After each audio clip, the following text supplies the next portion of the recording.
Ladies and gents, welcome to the very first episode of my first solo pod ever. Check my pulse. I'm jacked up. This is Hot Route with me, Bo McBrayer, sometimes known as the King of Spice. Well, I'm brought to you today on Going for Two Live. I got to send a big thank you to Jeff Lambert and the whole Going for Two crowd for giving me this platform, the opportunity to bring the heat.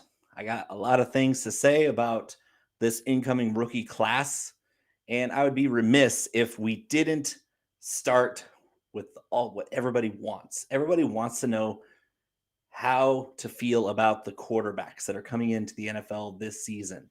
The 22 class is much maligned. We're talking really none of these guys really should go in the first half of the first round. But you know what's going to happen. What's going to happen is you're going to have these bad teams that just like to stay bad. Oh, Rosie's rolling around. The Jaguars are like that. These teams that are going to reach for a quarterback, there's going to be more than one of them. There's going to be more than one of these teams that reaches for one of these guys in the first half of the first round, maybe even the top 10. And I think it's a mistake because I don't think there's any quarterbacks in this class that are instantly ready to start. And that we haven't seen that in a long time. The quarterback position, of course, is the most important position on the field. And there's a lot of things that go into making a good quarterback in the NFL. We're going to go over 8 signal callers that I have on the agenda discussing how it'll go here. For each player, I'm going to give them a spice score. And yes, we have crazy good production value here. Made this with a company pen and, clip art. Oh, can you see that okay? Yeah, I got 4 peppers on there. Yeah, really nice production quality here. We got 8.5 by 11 cutouts of chili pepper emojis from 1 to 5 peppers. And that'll be, okay, how good do I think they're going to be as an NFL player? It's hard to say. At this point, we haven't seen the combine. We haven't seen landing spots. Some of these players are going to rise and fall, but this is what I'm going to base it on is there's the film, the analytics, what they did in college, what kind of fit they're going to be in the NFL for a certain scheme. I'm going to go over their strengths and weaknesses. And of course, because everybody wants to hear how I picture these guys going into the league, I'm going to give you guys a player comp. And they're not going to be your regular old player comps that everybody's regurgitating this time of year. I'm going to give you some really unique ones. And they're going to be spicy because that's what I do. Yeah, to be perfectly frank, none of these guys deserve to be in the top 16 picks. But, it reminds me a lot of 2011, where outside of Cam Newton, who went 101, and 2015 MVP, took his Panthers team to the Super Bowl, nearly won the Super Bowl. This is a class that reminds me of 2011 with Blaine Gabbert, Jake Locker, Christian Ponder, all went in the top 12. Gross, right? And Colin Kaepernick and Andy Dalton ended up going back-to-back in the second round that year. I still think this draft class at quarterback isn't that bad. They're bad. Don't get me wrong. But I think there's potential here for upside for if you're drafting a dynasty team. Some of these guys are going to be draftable in your rookie drafts, especially in the super flex format. So context, I'm really just kind of evaluating the player themselves and trying to project what kind of player they're going to be in the league so that you can derive your own judgments when it comes time to drafting these rookies. Let's get to the first guy on the list. Sam Howell from North Carolina.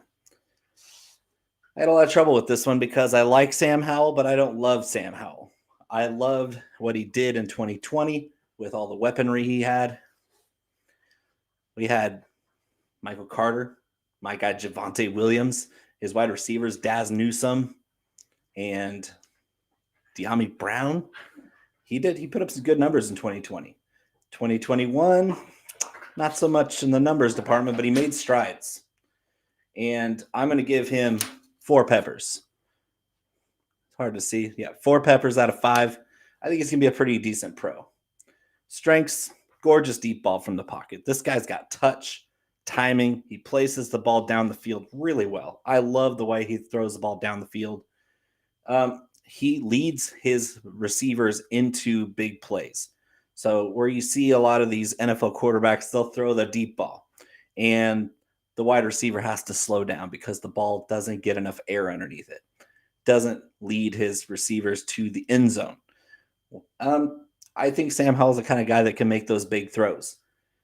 From other parts of the pocket and throwing to intermediate and short targets, he's not as consistent. I think he's a better deep ball thrower than he is everywhere else. It's his footwork. And we're going to talk a lot about footwork in this episode because I think it's really important for non-dual threat quarterbacks to have great footwork in the pocket. Obviously, it's a big part of the foundation of how they're going to throw the ball. If you have bad footwork, your accuracy and your precision, your timing is going to be a little bit off, not consistent. I think that's Sam Howell's biggest bugaboo is every time I see where he's not getting his feet set in the pocket, as in he takes his drop and he's under pressure right away, he gets those happy feet and he starts to change his arm angle and not in the good way like Patrick Mahomes does. It leads to bad ball placement, especially on crossing routes. I saw him really struggle on crossing routes, especially more than 10 yards down the field. And he holds the ball a long time. If you can cover his first read, he locks up. And in the NFL, you can't do that. We saw Jimmy Garoppolo do that against the Rams. It's not pretty. If you can cover Sam Howell's first read, he's going to struggle. And when he's scrambling, this is the interesting part, is Sam Howell's not afraid to scramble. I really like when he scrambles. But what I noticed is his ball security, the way he carries the ball when he scrambles, is like a loaf of bread. It looks like Shady McCoy, but not as agile and elusive. I'm really concerned about his ball security when scrambling when he gets to the NFL. What kind of team would be great for Sam Howell? I think he's got all those big tools that you want. He's got the big arm. He's got the moxie. He's really good at just taking chances, and you have to be able to take chances. Pathway to success. I think he's not a true dual threat, but he's got mobility. He's got the willingness and the athleticism to take shots and make chunk plays when he's scrambling. So this is my player comp, and he's a combination of two things. When he's in the clean pocket, he looks a lot like Matthew Stafford. I mean, he's really good. He throws the ball down the field with accuracy and precision, and he places it well. He looks like Matthew Stafford to me when things are going right. But when things break down, he turns into Daniel Jones like this, and that is not good because Daniel Jones is prone to making a ton of mistakes. His ball security, his spatial awareness, they go out the window as soon as things break down. I like Sam Howell. I'm giving him 4 peppers because I think that you can coach a lot of these weaknesses to be serviceable. And if he goes to a team with a good support system, he's going to be a weapon. I love the arm strength translating to the next level. And 4 peppers is perfect for him. Next, this is one of my favorite guys. He's growing on me. Malik Willis of Liberty. And by way of Auburn. He was at Auburn. He went to Liberty. I think Malik Willis is just hard to ignore. His arm strength is fantastic. This guy's got an absolute cannon. And when he throws on the run, it looks like he's even got a bigger cannon. Like we're talking big time arm. And you think, oh, he's a mobile quarterback, dual threat. Yeah, but he's got a rocket arm, and he's pretty darn accurate too. He's really the only true dual threat professional quarterback in this draft class. And yes, other guys in this class are mobile. They're not Malik Willis mobile. And him escaping the pocket, especially in an RPO situation, he's going to be dangerous. Strengths, obviously the arm, dual threat, leadership, and disposition. This guy's got A+ in both of those boxes for me. He is a team leader. He is a leader of men.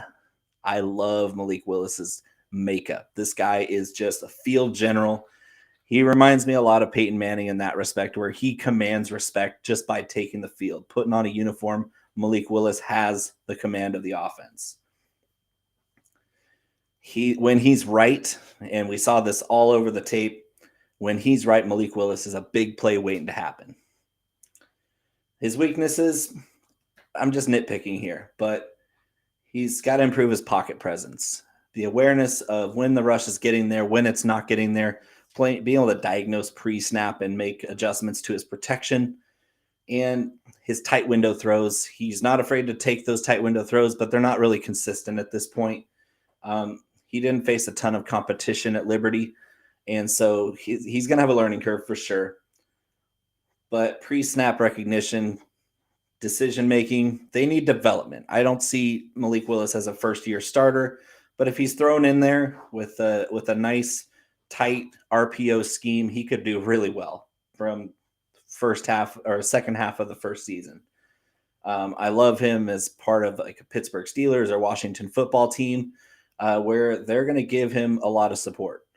And the Pittsburgh Steelers offensive line, it's not good, but Malik Willis is the kind of guy where he doesn't need a ton of protection. He can break the pocket, and that's one of his weaknesses is he actually does bounce and roll to the right side, especially almost all the time. He doesn't stand in the pocket, and I almost never saw him climb the pocket to take shots down the field instead of rolling to the right and throwing on the run, which he was great at. He was lethal doing it. But I think in the NFL, you're going to have to be more versatile at moving around the pocket, creating different throwing angles, opening your own windows. And yeah, I just think he's a gold mine of talent if the right team can put him in the right place to polish those growth areas and let him take off. Player comp, if Kyler Murray was bigger, because he's bigger than Kyler Murray. I mean, most NFL quarterbacks in the history of the league are, but he never met Lincoln Riley. So yeah, bigger Kyler Murray, who never had the benefit of playing for an offensive juggernaut scheme spread out like Oklahoma's offense. Kyler Murray, bigger, but without as much depth of knowledge of offensive schemes. I really like the potential of Malik Willis, but if he goes to one of these teams that really doesn't deserve his talent, I mean, we might see him fizzle out. I really hope that a good NFL franchise picks up Malik Willis because he could be special. Oh, and I did give him 4 peppers as far as what I think of him as a future professional. I really want to talk about Matt Corral from Mississippi.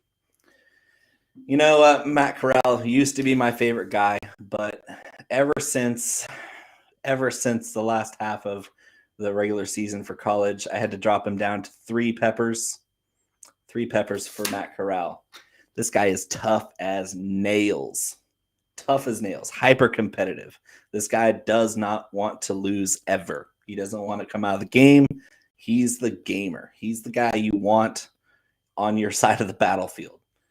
He uses above average athleticism well for his frame. He's not a bigger guy. He's 6'1", 215, 220. He's not a really big guy. He's not a gigantic presence in the pocket, but he's really quick and agile. He has good arm strength. He has enough arm strength to make those boundary throws at the next level. And that's huge because you see a lot of these guys come in the league, they can throw over the middle of the field just fine. But if you ask them to push the ball to the boundary on an out route to move the chains, they don't get enough juice on it. They don't have the timing for it. And some of them don't even have the confidence to throw the pass. I think Matt Corral has that confidence and the ability to throw those boundary throws. I mean, his anticipation on the first read is excellent. And then you start to see things break down, kind of like Sam Howell, where if the first read isn't there, you start to see a little bit of panic. And Matt Corral's really athletic, so it didn't show up a whole lot, but his timing with his secondary receivers wasn't that great. So Matt Corral. Also, I want to touch on another strength of his, very quick release, one of the quickest releases in this class. That does come in handy. Some of these guys like Malik Willis have an elongated release that they'll have to tighten up at the next level. Matt Corral's already got that. He's got the quick release. He's accurate to his first read, and I think he's very coachable. He does have trouble throwing receivers open with yak potential. I saw a lot of guys try to reach back to passes behind them or down low or up high. just erratic. His placement on passes is just sometimes it's perfect, sometimes it's like, what are you doing, dude? Matt Corral's accuracy and consistency leave a lot to be desired. His deep ball, not at an NFL level. I was not impressed with Matt Corral throwing the ball down the field compared to Sam Howell or apples and oranges on the deep ball. Matt Corral is going to have to be your technician. He's not going to be taking a bunch of shots down the field. He's not going to be Sam Howell taking those big 9 routes down the field. And when he does, it's just going to take longer for the ball to get there. He doesn't have that same zip on the ball. He doesn't have that Josh Allen cannon down the field. His pre-snap recognition to identify coverages and matchup advantages, also not up to an NFL level at this point. And that's kind of what I saw in the second half of the 2021 season for Mississippi. And he gets antsy. He has a lot of trouble going through his progressions without panicking and forcing the scramble. I saw this guy scramble automatically. As soon as he saw that there was a blitz coming, he wasn't going to hang around to find out if his guys were going to pick it up. And forcing scrambles in college, it's exciting football. We saw it all kinds of times with Johnny Manziel and guys like that. But when you get to the NFL and you scramble without a reason to scramble, you're just asking those DBs to tee off on reading your eyes and checking out where you're going to go with the ball. And I can see Corral for fumbling. I can see him throwing a lot of picks on the run just because he believes in himself a little too much when he breaks the pocket. Path to success, Corral has a lot of talent, but he's very raw as a professional quarterback prospect. He would serve as an exciting backup for an established RPO-based contender, Green Bay, Buffalo. I like the LA Chargers to back up Herbert. That would be almost a perfect fit. They really don't have a great backup. I believe it was Chase Daniel or something like that last year. If Corral falls to a Chargers team and after the first round, I think that's a great backup situation. And if Herbert somehow goes down, Matt Corral could fill in and provide some big plays. And you're going to hate me for this, but my player comp for Matt Corral is Sam Darnold. We're talking about he's not quite as big as Darnold, but he's above average athletically. He's got a strong arm, but not maybe pushing the ball down the field as far as arm strength goes. He's not afraid to take shots. He's not afraid to scramble, but being able to time up the new game speed is going to be trouble for Matt Corral. Even though he played against SEC competition, I'm worried about Matt Corral at the next level unless he finds himself on a good team with a really good starter that can mentor him. Moving on. This guy's picking up a lot of steam. I mean, he's the number 1 quarterback according to ESPN, which I don't put a lot of stock in unless it's consensus kind of thing. But out of this class, there really shouldn't be a consensus at this point. We haven't seen a lot of these guys work out. We don't know where they're going. Kenny Pickett from Pittsburgh. I'm going to give Kenny Pickett 4 peppers. I do like Kenny Pickett. Very experienced, 49 starts for Pitt. He throws with great anticipation, placement, strong arm, very serviceable deep ball. Good enough athlete to buy time in the pocket and throw on the run in tight windows. These are all the boxes. I can see why ESPN loves Kenny Pickett because he does all the things that you want a professional passer to do. Doesn't mean he's going to be a great quarterback because there's a lot more to it than just how well you throw the ball. He's a good enough athlete to buy time in the pocket to throw on the run in tight windows. His pre-snap diagnosis and aggression to the best matchups are the top in the class. And I can say that with confidence that every time I watch this guy, his experience shows up on film. And a lot of these guys have the same experience, like the next guy we're going to cover. But Kenny Pickett uses his experience on the field. And he's the best as far as pro-ready guys, even though he's not the most athletically gifted. Weaknesses, he's not the best athlete. He's above average athletically, but for NFL quarterbacks, he's right about average, maybe even a little bit below. His footwork does break down when he's pressured, which is not good. It's like the Derek Carr syndrome, where if you kind of hit him in the mouth, he starts to get a little woozy and shaky. I saw a little bit of that from Kenny Pickett. He gets into the trouble when he trusts his arm too much. He likes to force the balls into tight windows, and the windows get further tighter, probably 3 times tighter in the NFL. You got a lot less space to throw into, and these DBs are a lot smarter and they have a lot better ball skills. So Kenny Pickett forcing to throws instead of trying to live to see another play, throw the ball away, take a sack if it's the right situation. Kenny Pickett's the kind of guy that's just going to chuck it up. He's going to try to get it to his guy. All hell breaks loose. I think he might end up as a turnover machine at the next level if he tries to make these same plays that he did at Pitt.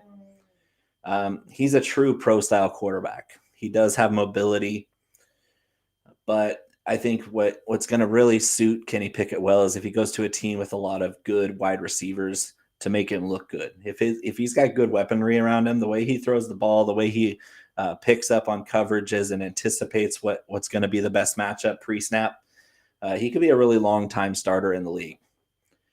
He can be adapted to pretty much any system. Kenny Pickett's a versatile quarterback for the next level. And I'm not going to say he's going to be a star because I don't think anybody in this class has that 5-time Pro Bowler pedigree. But Kenny Pickett might hang around the league long enough to see a couple of those. Player comp, I like to compare him to if Ryan Tannehill had a bazooka for an arm.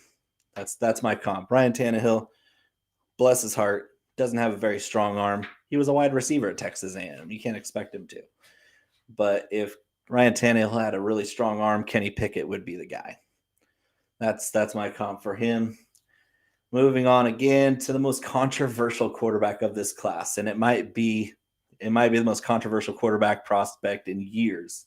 Desmond Ritter out of Cincinnati. We saw them go all the way to the college football playoff. However, they ran into the Alabama Crimson Tide and they got worked. I think Desmond Ritter is a really good quarterback for college. I'm going to give him 2 peppers for the NFL. He's a fearless leader. He's got a drive to win that makes him easy to root for. I mean, their undefeated run to the playoff was pretty impressive. Ritter made a lot of those big plays to get them there. On the other hand, he does play smart. He's savvy. He throws with some accuracy and intent. He's better on design runs than scrambling. He's very athletic. I love watching the guy run around, especially on those read option plays. He shows a lot of restraint when he's presented with risky throws. And so on the other side of the Kenny Pickett spectrum is Desmond Ritter, who, if his guy isn't open, he's just going to eat it or he's going to take off running. And at the next level, it could be good and it could be really bad. His arm strength is fine. It's not anything crazy good. It's not overly strong. He's got a kind of an elongated throwing motion, which is gonna have to be tightened up at the next level. When he improvises, I can't stand it. I think it's cringeworthy. It's disgusting. Don't let Desmond Ritter improvise at the next level. It's just going to be really bad. When he scrambles, it's just ugly. It's just ugly. His footwork in the pocket is erratic at best. He was really coddled in that Cincinnati offense. He was throwing to wide open receivers all season long. And it's not his fault. He did fine within the confines of what he was expected to do. And he did look like a deer in the headlights against Alabama. That's never a good thing at any level. Alabama's defense did look gettable against certain teams, but against Cincinnati and Desmond Ritter, they looked like they were unbeatable, unscore-uponable. Ritter had a couple good throws in that game. He had a couple good throws against Georgia the year before in the Peach Bowl. But we're talking, and we plays decent competition. Ritter is very inconsistent, and I'm not a huge fan of that skill set translating from college to the pros. I'm not saying he's bad. I'm just saying as a pro, might want to bring the expectations down. Path to success, don't count him out as an NFL quarterback, but his learning curve is going to be extremely steep. I have major questions about his ability to read defenses pre-snap and hit receivers after cycling through progressions. I didn't see him do it at all. His throws to his second and third receivers were few and far between, and they were very erratic. Most frustrating is overreacting to pressure. As soon as anybody got through the line, he was bailing. And just like with Pickett, just like with Corral, is if you bail the pocket too soon, you're playing right into the defense's hands. And the NFL level, the speed is crazy. The savvy of these defensive coordinators to disguise coverages. I'm not feeling Desmond Ritter is going to do a really good job with pressure at the NFL level. And at the same time, his athleticism might cover a lot of flaws if he's put in the right situation. We'll have to see where he goes. But he's, like I said, a better college player than a pro prospect. And my player comp is, you might have guessed, it's not going to be that good. I'm going to say Terrell Pryor without the extra gear of speed and with the better arm. He's got a better arm than Terrell Pryor. He's going to be able to throw the ball better at the next level than Terrell Pryor did, who was basically a read option quarterback for the Raiders. But I think they look a lot alike. Tall, lanky, pretty fast and athletic. They can make big plays, but they're going to make a lot of mistakes. You might not have been awake for many of the West Coast games for Nevada, but Carson Strong, he got me awake. He woke me up good. Carson Strong is fantastic. He's got a howitzer of an arm. Matching accuracy. This guy is just pinpoint, cannon accuracy. He's a better athlete than you give him credit for. He played through a knee injury last year and looked like a statue. Yeah, that's fine. He wasn't overly mobile last year, but his footwork in the pocket was really good. Really good. He's fiery competitor, commander of the huddle. He's never afraid to push the envelope and pull it off. He pulled it off when he pushed the envelope. He's got the best footwork and poise in the pocket in this class. As far as weaknesses, he doesn't always display touch on those passes down the field. They're required to maximize the play to get yak, to get going. He's smart, but his mistakes were in identifying coverage and attacking the correct matchup. We saw him throw into cover 6 when he thought it was cover 1. Just little stuff that ended up being an interception instead of a touchdown, where if he had just put some more air under the ball, it would have been a touchdown, but instead he tried to throw it through a defender, and the defender caught it, picked it off.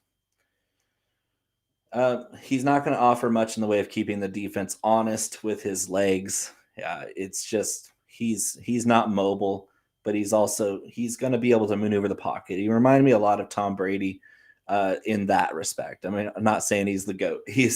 Carson Strong is not the GOAT, but he has a lot of those same traits in the pocket that Tom Brady does, where he just kind of takes one step here, one step there, moves around, gets himself a window, gets himself a place to throw to. And as long as he's finding that open man, he's going to have a ton of success. His path to success is going to be a pro-style system that can sharpen his understanding of complex defensive schemes. Give him time to acclimate to the speed jump from the Mountain West to the NFL, tighter windows, all those things that you worried about with Zach Wilson last year are going to be the same for Carson Strong this year. He could really blossom into a special player. If we're looking 3rd, 4th, 5th round pick here for Carson Strong, that's my player comp is small school Tom Brady. If Tom Brady didn't go to Michigan, if he instead went to a smaller school and tried to develop without top-notch coaching, I think it would be Carson Strong. He's got a great arm. He's very accurate. He can make all the throws. He's not mobile. He's not overly athletic. But 4 peppers for Carson Strong because I believe him to be a hidden gem in this class. I think that he's not a first-round guy by any stretch, but I think that if you can get him in the right situation, he could really show up as a great player. Last couple guys here. Bailey Zappy from Western Kentucky, the Hilltoppers. They got the weirdest mascot. Bailey Zappy is the most productive quarterback in the history of the NCAA. They threw it about 60, 65 times a game at Western Kentucky. I'm going to give him 2 peppers. He's exciting. He threw the ball so much. A lot of quick draw, spread, air raid, short routes, lots of short, pre-planned, open routes against really low-level competition in the MAC. Quick release into accurate throws. He's got a really quick draw to it. He throws on schedule, great anticipation. He's got decent footwork and pocket awareness. He's fearless at fitting passes into tight windows with precision. His decision-making and pre-snap diagnosis are tough to grade out because of the scheme that he was in, but he does have arm talent that translates. Weaknesses, small stature. He's not a big guy. He's 6'1", 205 pounds, I think. Not a great athlete either. He's kind of just a little guy with a good arm and pretty quick with it. He's not a dual threat at the NFL level, so his passing will need to be outstanding for him to be a good pro. His gaudy numbers in college were from insanely high volume in an air raid offense, which he ran wonderfully. He was outstanding. He hasn't faced the greatest competition either. He hasn't been forced to do much more than make quick throws on target and on time to open receivers. They were all wide open. Every single one of these guys that he threw to was just standing 10 yards around him with open space. His pathway to success is an uphill battle. He's going to need time to develop at the pro level, but you can't ignore his crazy production at the college level. If he's thrown into a starting position, a smart offensive coach can trust Zappy to function within an offense that highlights his strengths. Other than that, Zappy's going to be tough for him to make an impression at the next level. He looks a lot like the last 2 years of Drew Brees' career, where he wasn't really doing much other than timing anticipation routes. Michael Thomas running the slant. Alvin Kamara running the swing or the wheel. You give him 4 or 5 key throws that he can stick to and excel in, he can be fine. He also reminds me of Gardner Minshew. Gardner Minshew is a slightly better athlete, a little bit more mobile, but not a big guy, but lots of moxie, lots of good throws mixed in with the what are you doing throws. I can see Bailey Zappy being a lot like Gardner Minshew if he's right. The next guy is another two-pepper guy here out of Western Michigan, Caleb Ellaby. He has some exciting potential. I love this guy's tape, especially after the first few games last year. He's a dynamic playmaker. His arm strength and talent are incredible for an early declare out of a non-Power 5 school. Although he's not a great athlete, he's a good athlete. He can have success on those design run pass options, and I saw big strides in his game. The first couple games I watched, he had that weird elbow thing where he threw the ball like Colin Kaepernick did, and it was just ugly. I was like, what are you doing, dude? You can't do that.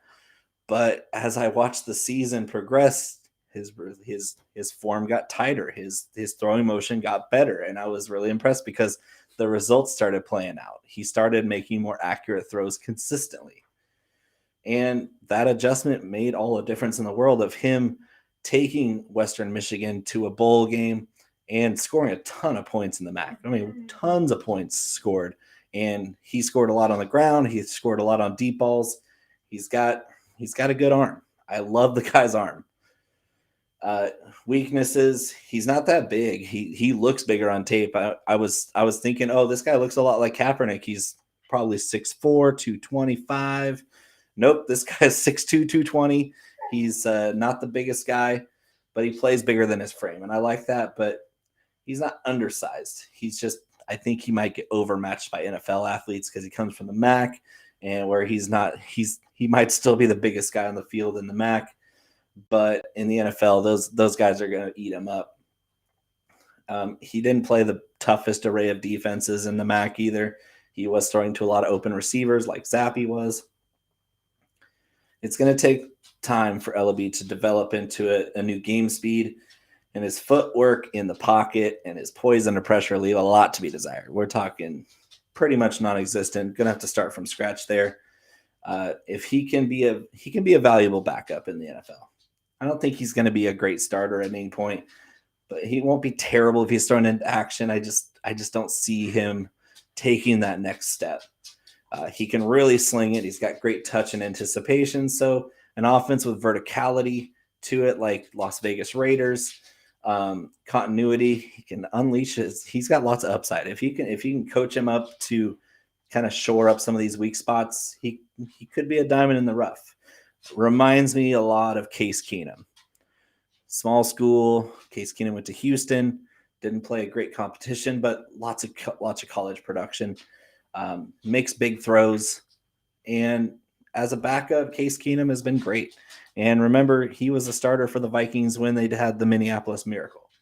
So I hope Ellaby can reach what Case Keenum did at one point, and that would be an ideal comp for Caleb Ellaby. Last one, don't forget about Chase Garbers from Cal Berkeley. Shout out NorCal. I love the Pac-12. I don't really like Cal Berkeley. I hate USC. I don't like Stanford. But every time I watch Chase Garbers, I think NFL quarterback. He's got pocket presence. He's got poise. He's got footwork and anticipation throws.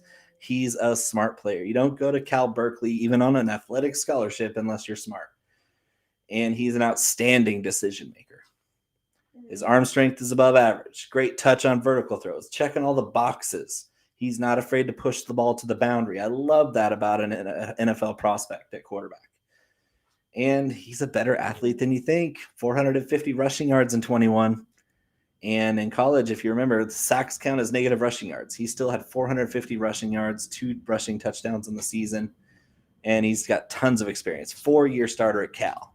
So I know the Pac-12 defenses aren't great, where they're down there with the Big 12s of the world, where the defenses are not very good. But his college production didn't really reflect that. His college production wasn't great. That's kind of a weak spot on Garbers is Cal didn't do much in his 4 years, and he didn't light up the scoreboard at any point in those 4 years. He's not a flashy player. It might hurt his draft capital. He might be a 5th, 6th, 7th round pick at this point, unless somebody sees what I see, and that's that he can really sling it, and he's got all the tools to be an NFL quarterback, kind of like Davis Mills was last year. And Davis Mills, I didn't even see Davis Mills last year. I didn't think he was that good, but he gets thrown in for Houston in a terrible situation, and he looked pretty damn good. He lit up the Patriots. He needs to learn how to slide, and you don't hear that's a lot about quarterbacks that have mobility. Is most of them know how to protect themselves. Chase Garbers is not that guy. Every time I saw him scramble, he was taking a shot, or he was running out of bounds, or he was diving head first, and he needs to adopt a baseball slide. He just does, or he's going to get his head taken off. He's gonna take some unnecessary contact, and that's going to be it. And he's sometimes reluctant to release the ball down the field, even when his receivers are open. I saw a lot of guys win one-on-one on the outside, and Chase Garbers didn't take the shot. And I was like, what are you doing, man? That's a touchdown. I've seen you make the throw. Garbers sometimes will keep it in his back pocket, dump it off when he could have had a touchdown down the field. Drives me nuts, but I think that's if he gets a confidence boost, you can see that happen. And I'm going to wrap it up. He can be a professional for a long time. He reminds me a lot of Kirk Cousins with a little bit more mobility. He might be the second quarterback taken by a particular team this year in the draft, which could vault him to the top of the depth chart with an injury or a more efficient play. Like Kirk Cousins took the job from RG3 when he went down. He's gritty. He's highly skilled. He will be a professional for a long time. I think Chase Garbers might be like your Chase Daniel type that just hangs around forever. My player comp officially is right-handed Tampa Bay version of Steve Young. Just that NorCal connection. He's got the mobility. He's a little bit crazy when he's running with the ball. He doesn't think for his own safety, but he's got good accuracy, good arm, and he's just the dude is ballsy. So Chase Garbers from Cal. I'm giving him 2 peppers, but it's kind of 2.5. I want to give him 3 if he gets some good draft capital. That wraps up the very first episode of Hot Route with King of Spice. I do want to thank every single one of you that tuned in today. I'm still ticking here. Check us out in 2 weeks. We're going to go over the running backs from 2022. We're going to spend a little bit less time on each guy because quarterbacks, there's so many details. Running backs, a little bit less detail, but there's more guys that we need to cover. This running back class is awesome. It'll make you feel better about the rest of this class compared to the quarterbacks, which, yeah, it's not the greatest. So check me out on Twitter, Bo_McBigTime. Make sure you like, subscribe, comment, set alerts for any Going for 2 live show. Thank you to everyone. Have a great night.